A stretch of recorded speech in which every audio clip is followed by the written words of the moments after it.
Can I have Shanghai Classic?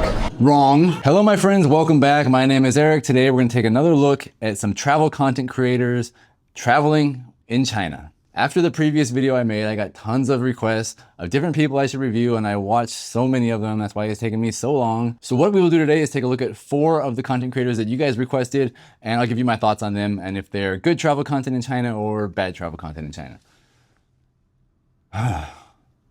The first 2 videos that we're gonna look at are travelers going to Shenzhen. I lived in Shenzhen for 4 years. I've been to Shenzhen many times, starting back in 2013, I believe was the first time I've been to Shenzhen. So I know a little bit about Shenzhen. Let's just get into it. First, we've got Spanion. He has 1.17 million subscribers on YouTube. His video is called Inside the World's Most Advanced City, Shenzhen. I believe he's Australian.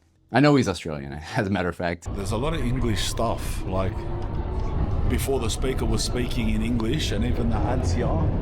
So like a lot of them are in English too, which is good to know if you want to come here. Like a lot of stuff's in English. Even when you're on the machines, like most of the machines have English written next to it already. So it's pretty good. This guy, you might think he looks kind of frightening. He looks kind of scary. He's got tattoos all over his head, neck, arms, body.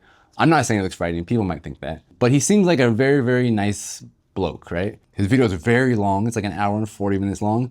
But what I just want to point out right here is something that's very true and accurate for anybody who wants to travel to China, is that all of the relevant information, all the important information while you're traveling, especially in the major cities, but pretty much it holds true across the entire country. Roads, exits, any sign that's important for you, bathroom, it's gonna be in English and in Chinese. I have watched, like I said, a lot of content recently, and the next one we're gonna get into later after this one, also in Shenzhen, is a guy saying the exact opposite. But actually, no, Spanion here, he is correct.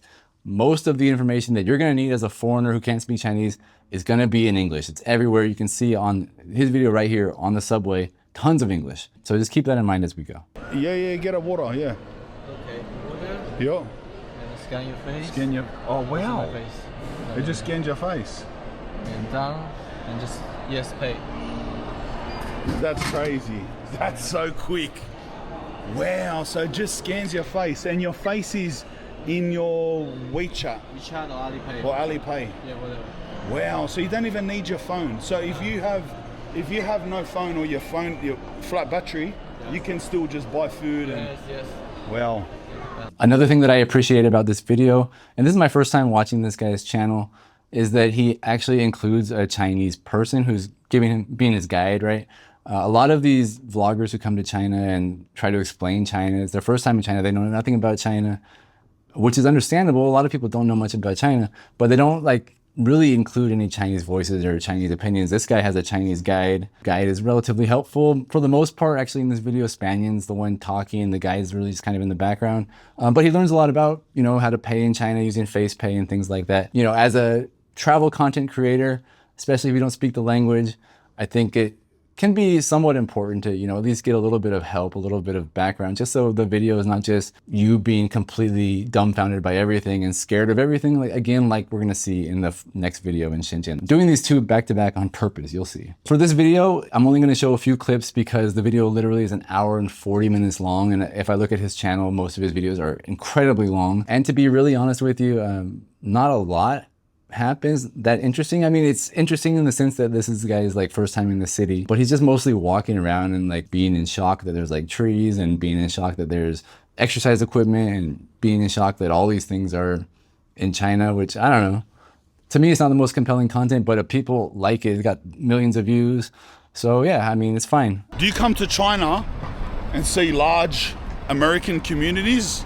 Do you see Australia Town, or do you just see the place that this is the part of China where all the Norwegian people are? So if you're watching a video like this, you're probably not gonna really get a lot of super in-depth, accurate information, which is fine. You can still learn a lot about China, in my opinion, from, seeing the background, seeing the things he does. But probably you don't wanna really listen too much to him, because I'm not saying he's dumb, don't take this the wrong way, especially Spanion, if you're watching, please don't kill me. But there are places in China, you can watch again on my channel, you can see Africa Town in Guangzhou. You can see lots of people from other countries, other continents, in Shanghai, you have Koreatown. Beijing also has Koreatown. You have people from other countries and build their communities in China. I'm not really sure where he was trying to go with this, but I think it's more he's speaking from a place of he just doesn't really know that much about what China really is like because he's never really spent much time there, which is fine. But you can still, like I said, you can still learn a lot of things, and especially it's great that he had a Chinese person in his video who could guide him a little bit. So I think it's fine. It's fine content. Too long though, man. Maybe make like 3 episodes next time. So that's Spanian and his trip to Shenzhen. And we're going to take a look at another similar trip to Shenzhen from a guy called Drew. Once again, another Drew. And this is probably the most requested video, I think, on my last video when I actually did the tally. People wanted to see me react to this one.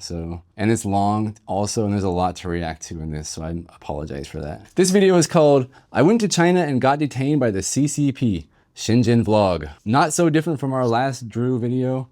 That was a different Drew. But we don't have the Chinese currency, the yuan, Y-U-A-N. So The yawn. everyone uses cashless, which I get, that's kind of cool, but I don't want to have to download this shit. You got to input your credit card information. I assure you the Chinese government does not care about your credit card information. I haven't been able to talk about how I got detained by the CCP for one period. Oh, let's go down there. Yeah, I got detained for a little bit there because I tried to enter mainland China without a visa. Yes, I know, I'm a stupid idiot American, but I had no idea that they didn't even warn me at all. Where to begin? I basically was on mainland Chinese territory, like we were far after Hong Kong, and yeah, and I basically just strolled up to the immigration patrol lady, and I'm like, hey, let me in, and she's like, you don't have a visa, sir, and she started like panicking, and she's just like, hey, and I was like, uh-oh. I'm certain, I'm very certain that the immigration control lady, the customs officer, or whatever she's called, I'm certain she wasn't panicking because this guy didn't have a visa.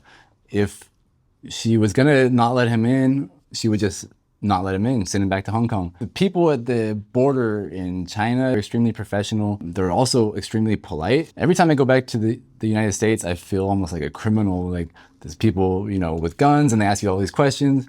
And when I come to China, almost certainly, almost 100% of the time, and I've entered China hundreds of times by now, they basically don't ask you anything. They just make sure your paperwork's in order, which his paperwork wasn't in order. And then they helped him to get a visa, visa on arrival. So he wasn't really detained. He just didn't prepare in advance what he needed to prepare, either his transit without a visa paperwork or his trips or his visa on arrival or his actual visa.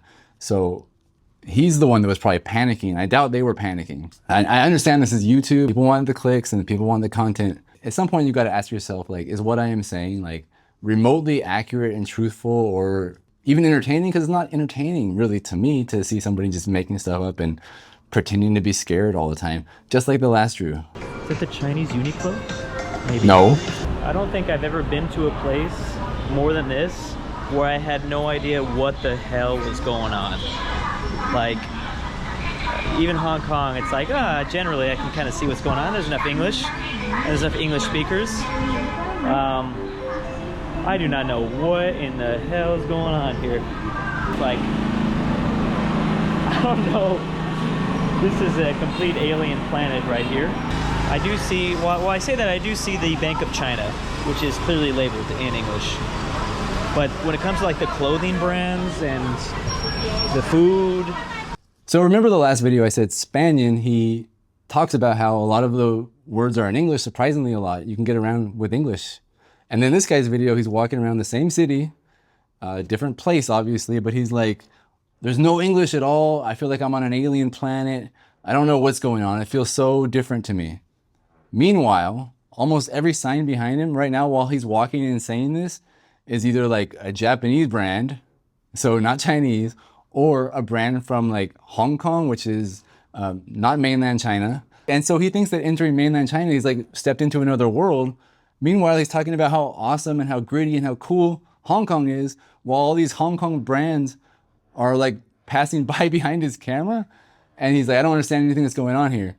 So I'm just kind of dumbfounded watching this, but I understand like if you don't really know the difference between like some of these brands and Asian languages, I guess, like Japanese and Chinese and Cantonese and all this stuff, like you might not get it, but he's not trying to get it. And that's the bigger problem to me, is he's not trying to get it. He's just talking without actually taking time to like think and pay attention to what's happening around him.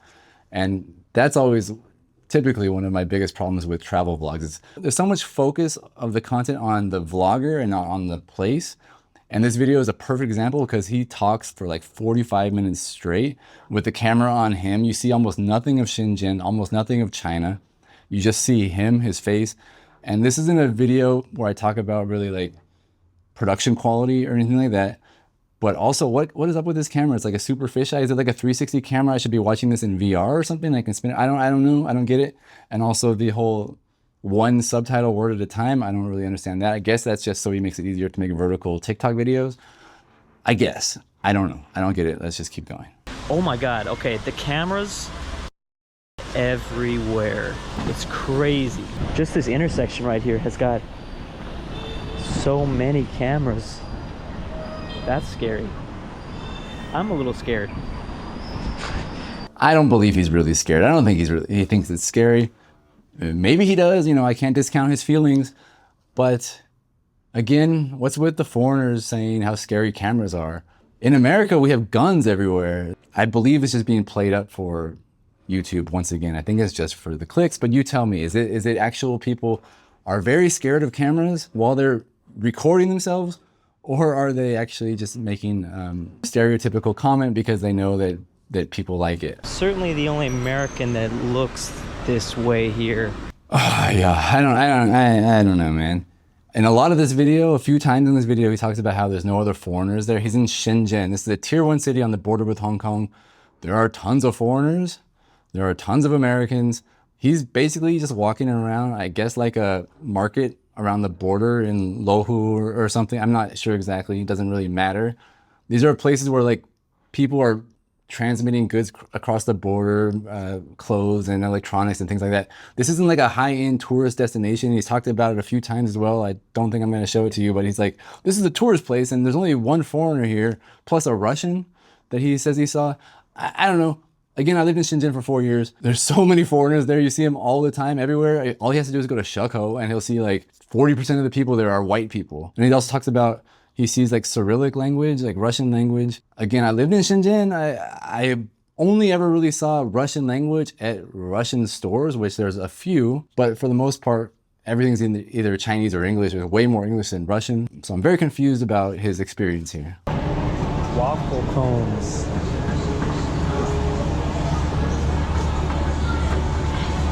So I understand that he cannot read Chinese, which is understandable, but this sign right here says Hong Kong Jidanzai, Xianggang Jidanzai, which is Hong Kong egg waffle.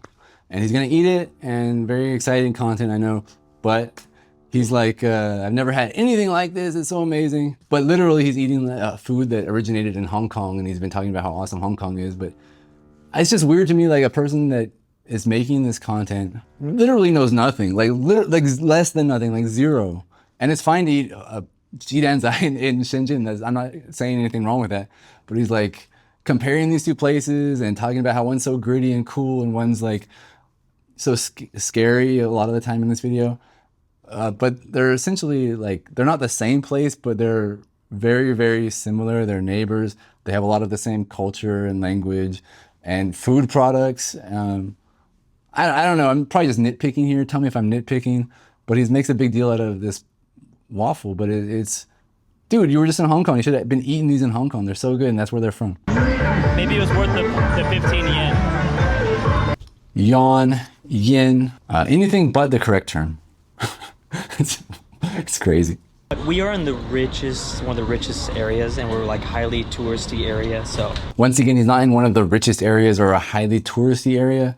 Go to like downtown Futian, go to Coco Park, go to, again, Shekou. Like the moment I start speaking English, people start looking back at me like, what? But this is like the Silicon Valley of China. This is one of the most advanced technologically and culturally advanced places in China.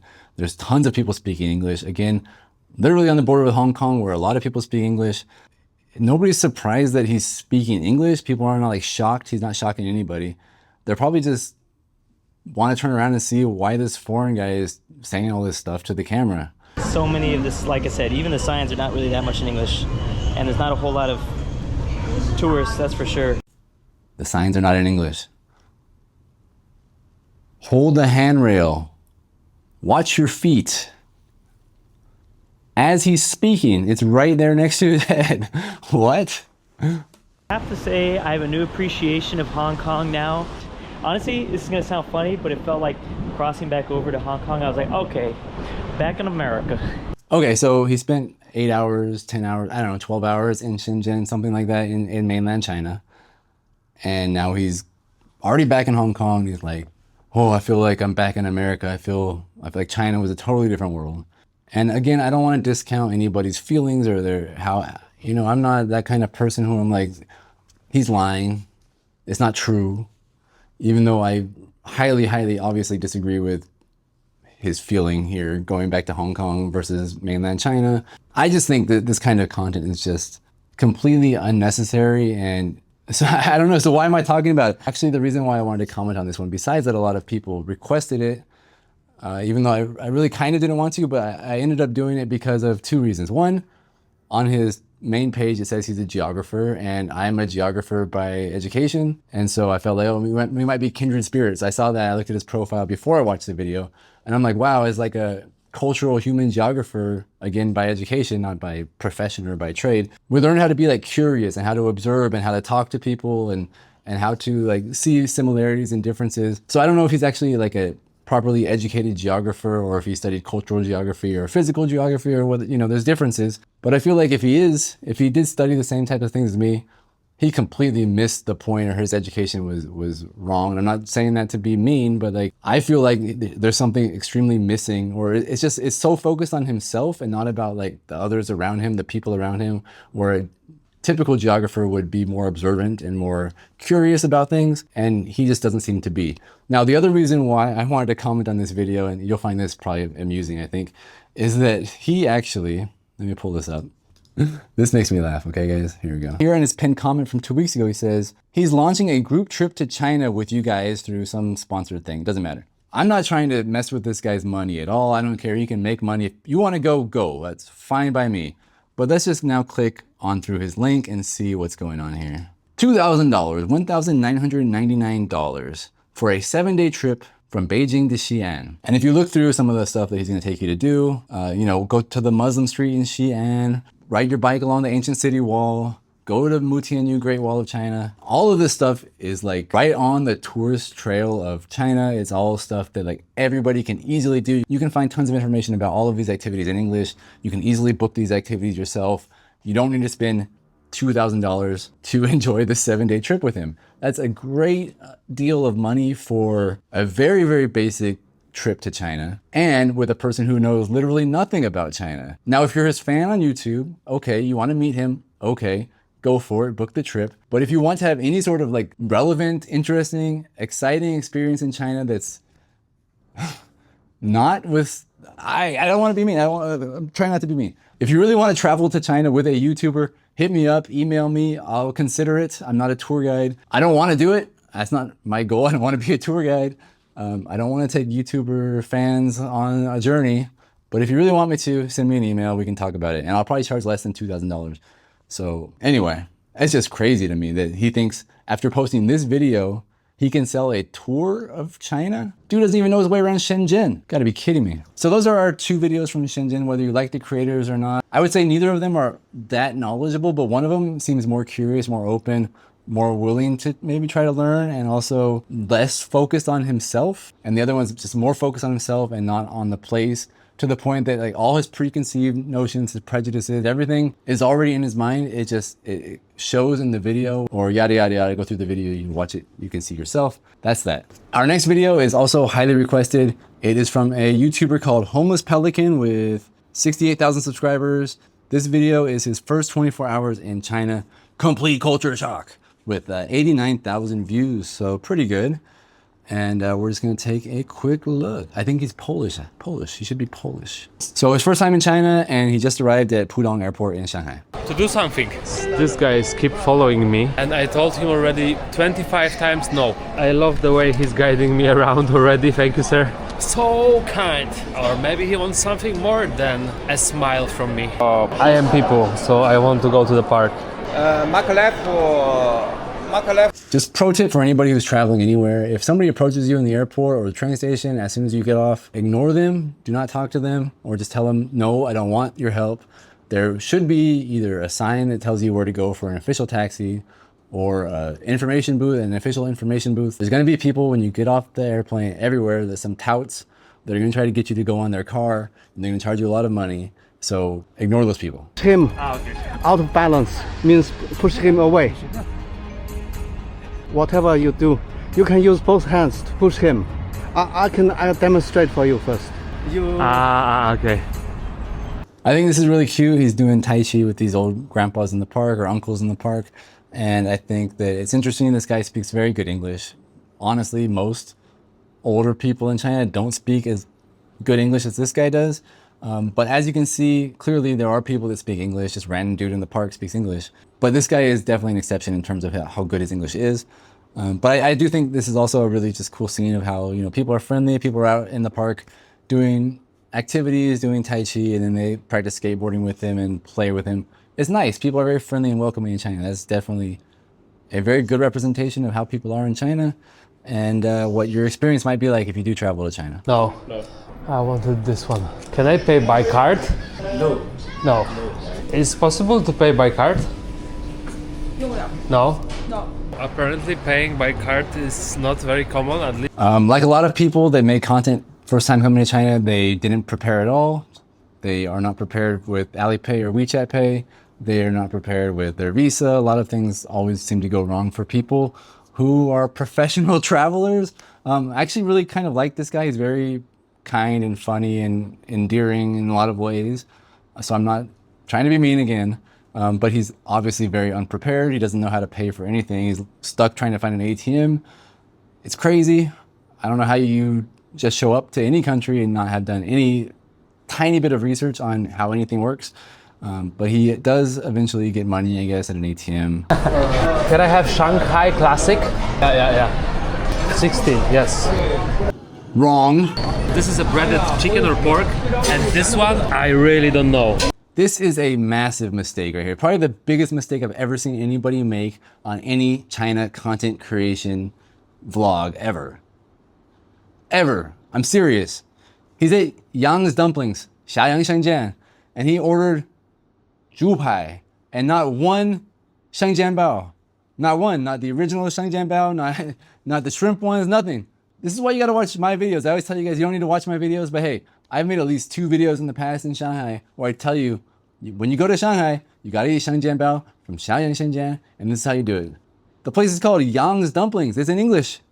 Why are you ordering Zhu Pai? The world's gone mad.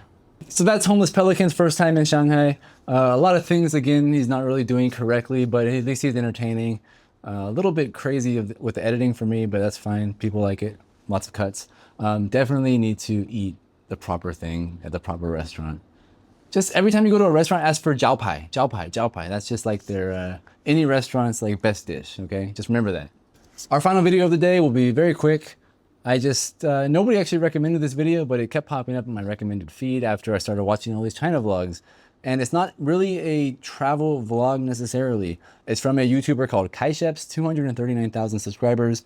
The video is called I Investigated China's Obesity Epidemic. Now, of course, the title is kind of stupid. That's fine. That's just how, again, how YouTube is. This guy's not really doing an investigation. But what I do like about this video, which we're going to see, is that, again, he actually does go and talk to Chinese people. He talks to a Chinese family, and they show him around. It's his first time in China, and they talk to him about how people in China are becoming more obese, I guess, and why. And you'll also see that he's like a fitness influencer. This is the only first time I've ever seen his video, but I looked at his other videos, and they're all basically fitness videos.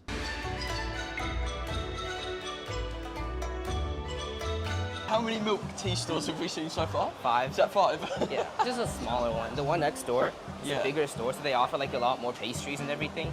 And they're all like calorie bombs. To say milk tea in China is huge is a complete and utter understatement. Okay, so he's right. The tons of milk tea shops, the tons of fruit tea shops, all kinds of shops for eating fast food and sweets and drinks very, very quickly and easily for inexpensive prices.